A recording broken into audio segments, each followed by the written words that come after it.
Is California really bleeding people, or is exodus just a big, scary word that makes good headlines?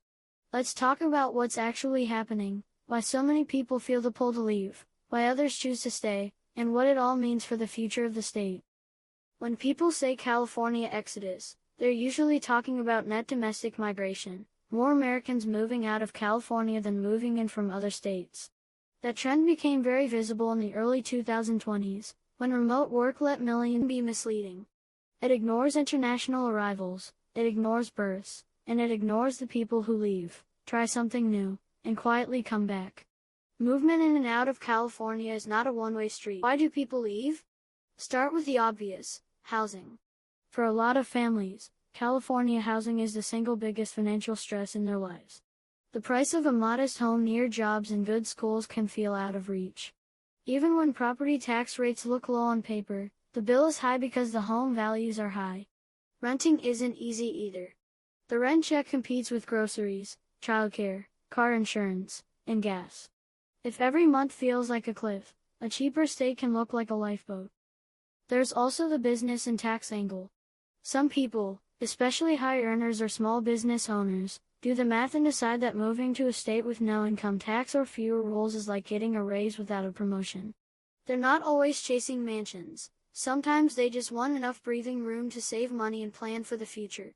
Add to that the perception of urban decline in some neighborhoods, concerns about safety, theft, homelessness, or disorder, and the emotional cost starts to stack on top of the financial cost. Climate stress plays a role too. Wildfire smoke, heat waves, power shutoffs.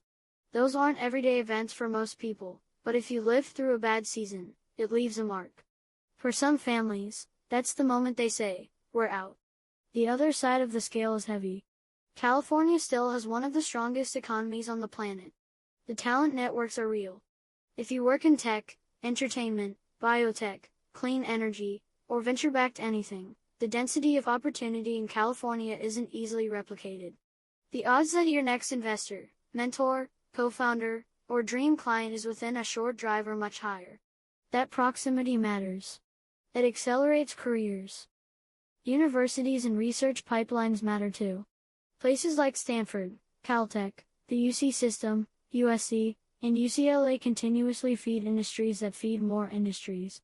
That ecosystem is sticky. Immigrant communities add another layer. Newcomers from around the world still choose California for family, culture, and the chance to plug into industries that are hard to find elsewhere.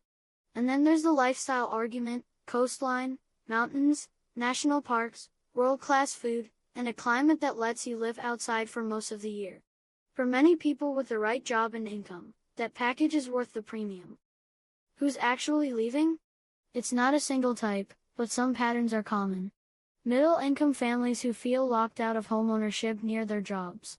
Small business owners and solo professionals who can operate from anywhere and want lower overhead. Some high earners who can go fully remote and optimize for taxes. Retirees who can cash out of a California home, move somewhere cheaper, and live comfortably.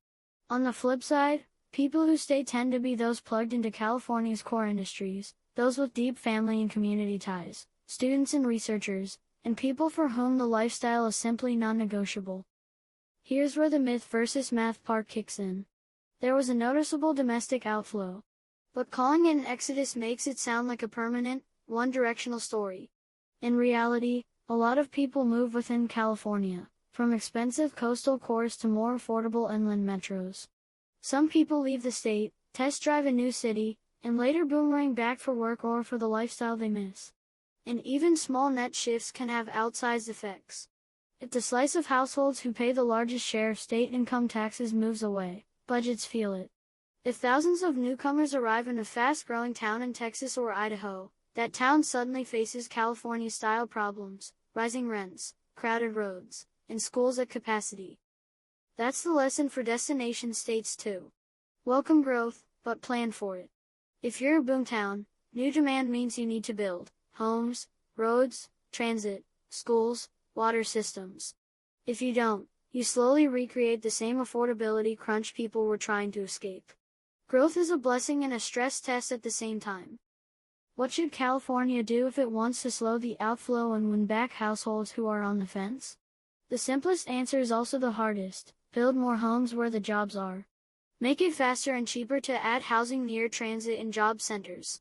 Allow the missing middle types, duplexes, fourplexes, small apartment buildings, and places that currently allow only large single-family homes. Accessory dwelling units help too.